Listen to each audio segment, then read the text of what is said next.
ẹ ǹlẹ́ ẹ̀yin èèyàn wa o ẹ káàbọ̀ sórí ìkànnì yìí lẹ́yìn ìtàgé. Tó bá jẹ́ èní jẹ́ ìgbà àkọ́kọ́ tẹ́yin kọ́kọ́ ń ṣalábàápàdé ìkànnì yìí, ẹ má rò pé mo lè já sí o. Ẹ subscribe sórí ìkànnì yìí.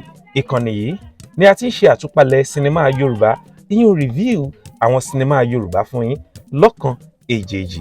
Ẹ̀yin náà lè jẹ́ nínú àwọn èèyàn àkọ́kọ́ tí ó máa kọ́ rí notification wa bá a bá ti drop àwọn fíìmù tuntun. Ihun tá a máa ń ṣe ń bíbáyìí láti sọ fún yín nípa sinimá tó ẹ̀ṣẹ̀ jáde tó ń bọ̀ lọ́nà tàbí èyí tá a ti wò tipẹ́ kájọ sọ̀rọ̀ nípa ẹ̀. Èyí wá nìyí tá a mú wá lónìí lórí Àpáta TV. Òun la ti rí o. Ayítale làkọ́lé eléyìí, ṣẹ́yìn náà ti rí. Ayítale iṣẹ́ tó juṣẹ́ lọ ní iṣẹ́ baba iṣẹ́. Ẹ̀kọ́ wà nínú sinimá yìí o, ó dùn, ó nítumọ̀. Àwọn òṣèré wo lẹ máa bá pàdé nínú Ayítale?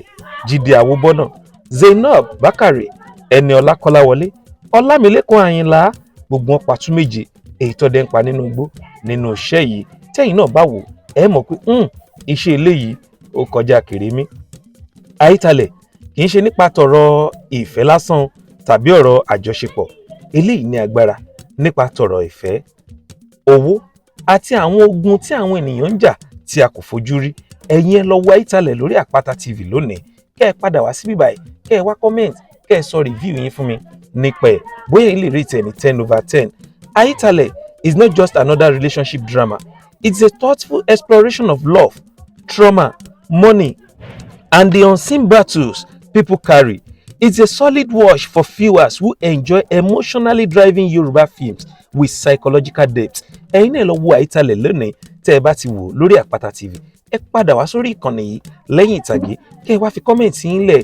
Ṣùgbọ́n àwa ń fọwọ́ ẹ̀ sọ̀yà fún yín pé sinimá Ayítale ó jẹ́ sinimá kan tó dùn tó nítumọ̀. Ṣẹ́yìn wá ń retí apá kejì àbẹ́ ò retí apá kejì? Ayítale ń ṣò lórí Àpáta TV.